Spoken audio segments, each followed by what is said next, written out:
Happy Father's Day. By the time you see this, it'll probably be too late for that. But happy Father's Day anyway. Today, we're going to look at a Kizer Towser K. Say that 5 times fast. Serape. Okay. Yeah, this is Serape is like a Mexican blanket. Mm-hmm. And we got told that, or like I didn't know that. You may have already known that, but like. Probably did at some point because I got one of those from Mexico. I don't know what happened to it, but. Gotcha. I like this little pouch it comes with, man. Very nice. Very high quality. It's got a really good zipper on it. It's very smooth. It's got a pocket here that's like, I don't know if you'll be able to tell. Well, it's got a card in it.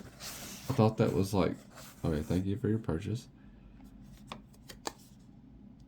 Action for you. That's cool. All right. That's what the shirt says. That Dopey sent. Action free. Oh, really? Mm-hmm. Yeah, Dopey got a Kizer shirt from the Kizer booth.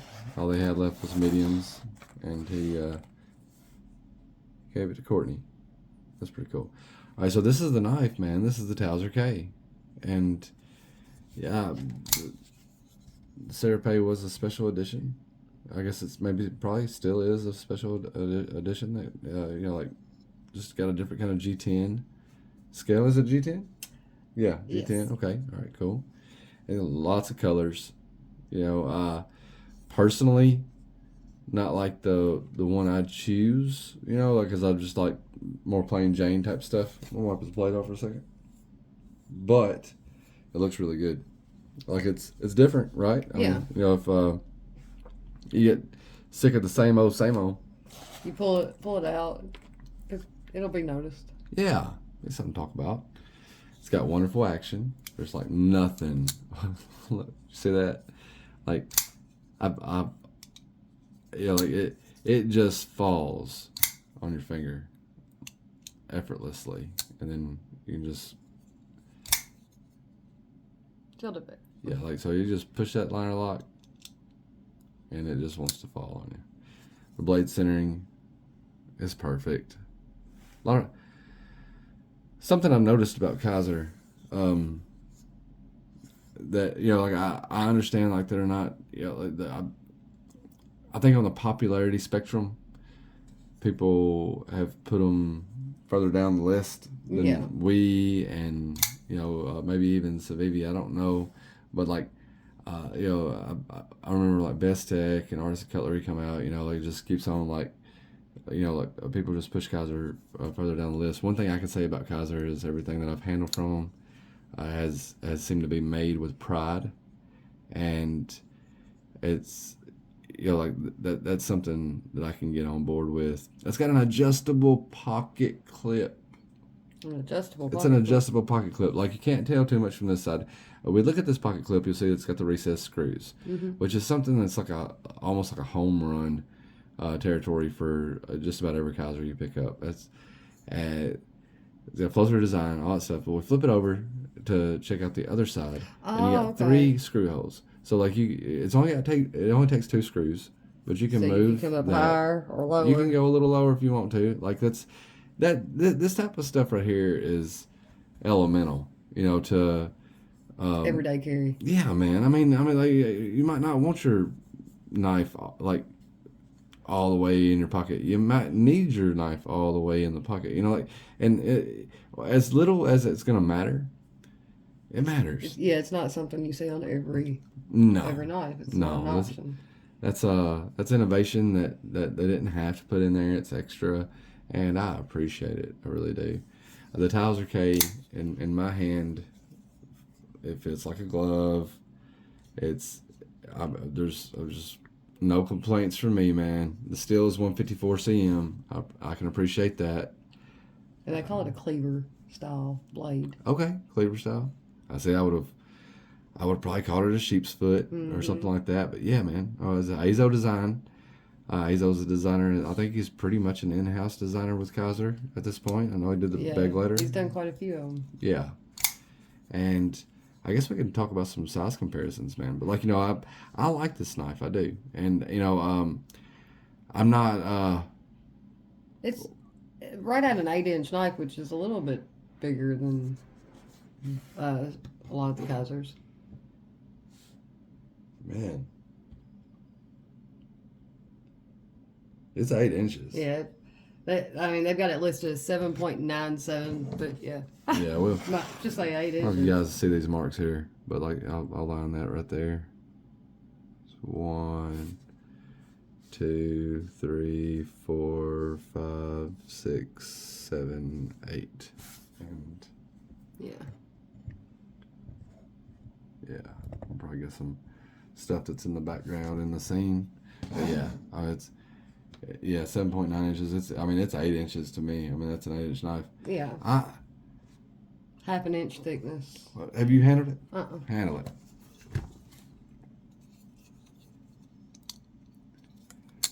It does fall easy. Hey, look at that.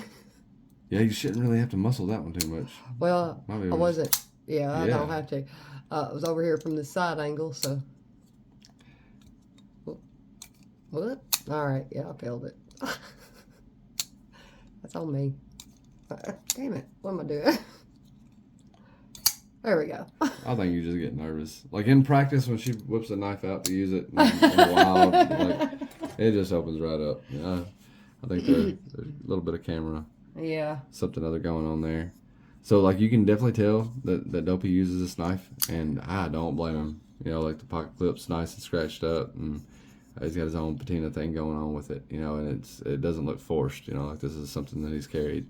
Like I said, a little wear on the blade. Is this a DLC coating? It looks like a DLC coating. It says black finish. It might not be a DLC coating or PVD, but it very much looks like it is. And check that weight. It does not feel that heavy to me. It doesn't feel. They've got it listed as 4.58 ounces, but. Oh wow! Look at that. The lights. Yeah. Oh, there's the screech. You did it. Sorry about the light reflection. We'll fix that. Yeah. 4.7 ounces, man. Yeah. So, but it doesn't feel obtrusive. It feels comfortable in hand. Yeah, like I was surprised it was 4.5 ounces because it feels lighter. Let's put some knives out here to compare sizes. Okay. What do we got? What do we want to compare first? The rat, maybe. Yeah, might as well. Rat. So we got the Ontario Rat number 1. And I'm just gonna make sure I'm lined up. Let's bring it in a little closer. Okay, there's Rat 1. Here's the Iridium.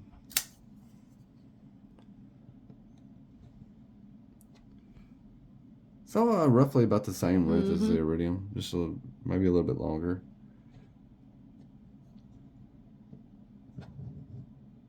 Yeah, a little bit longer. Not much. We're talking A smidgen.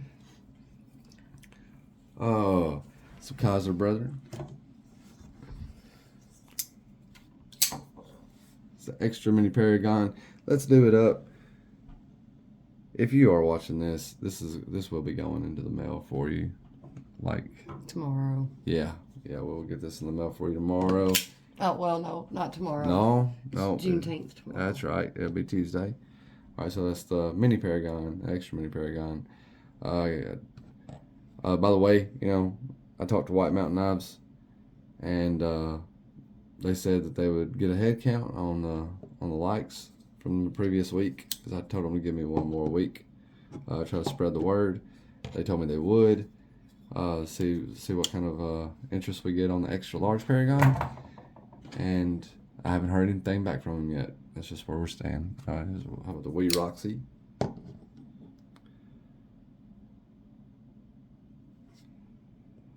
Serape Conspirator, another Dopey knife.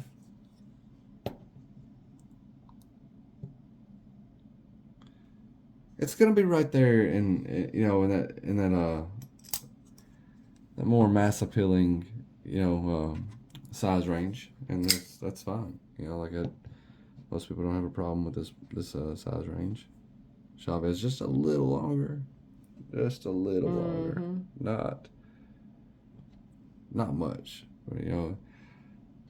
I say it's about as it's just a little bit longer than the Towser. Like the Towser was just a little bit longer than the Iridium.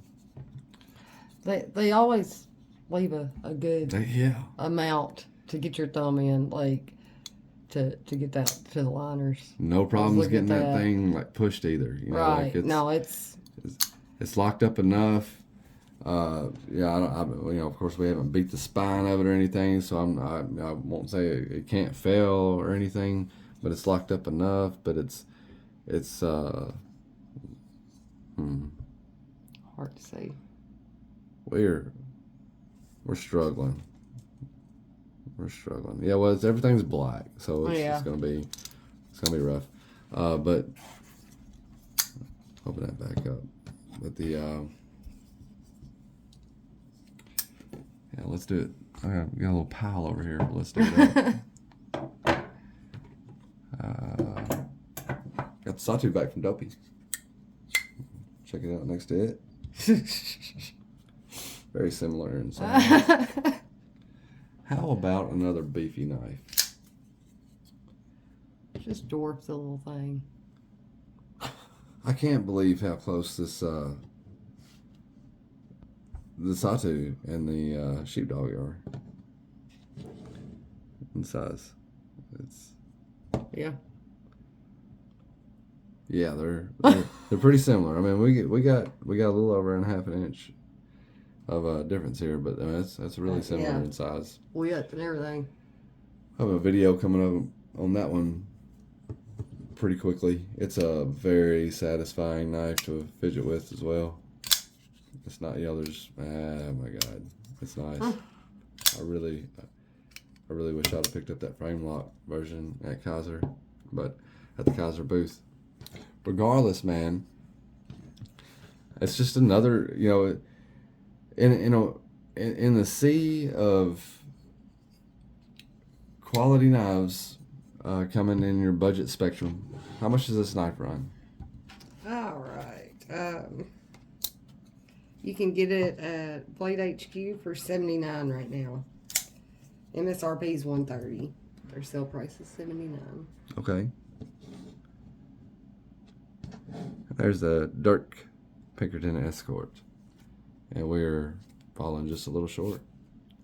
I don't have anything negative to say about the knife, man. I'm liking just about everything I'm touching of Kizer's, and it's refreshing and scary in a way. Because I went through a Kizer phase years ago, where and for good reason.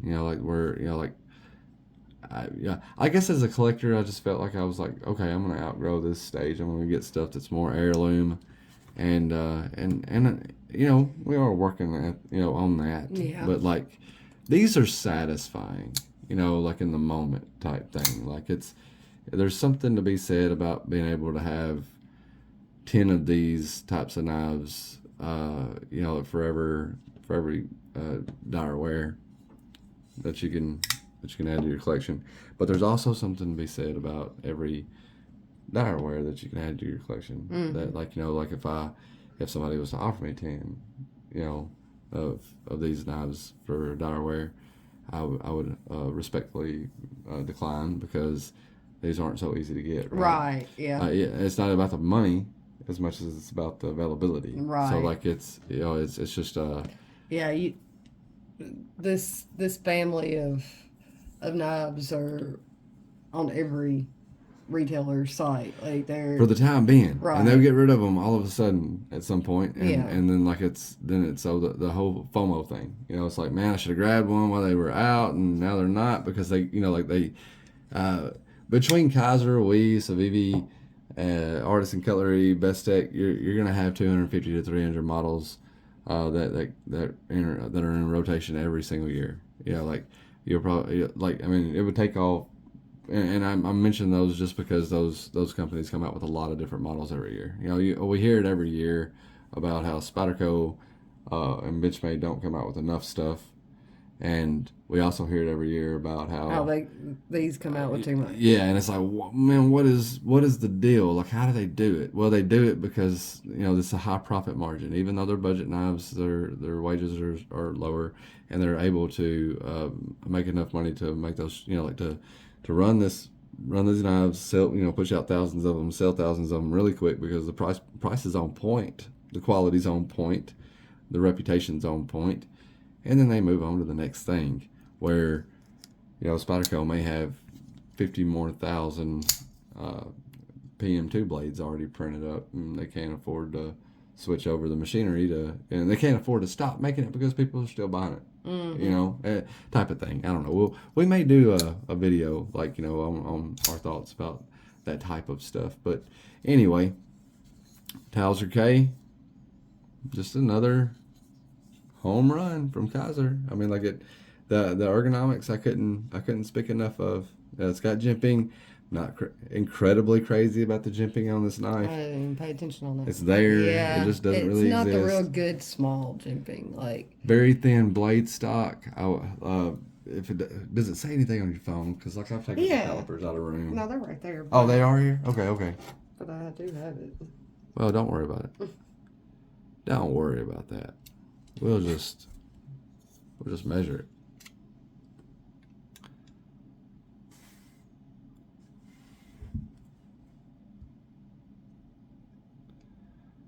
A 1/8 inch blade stock.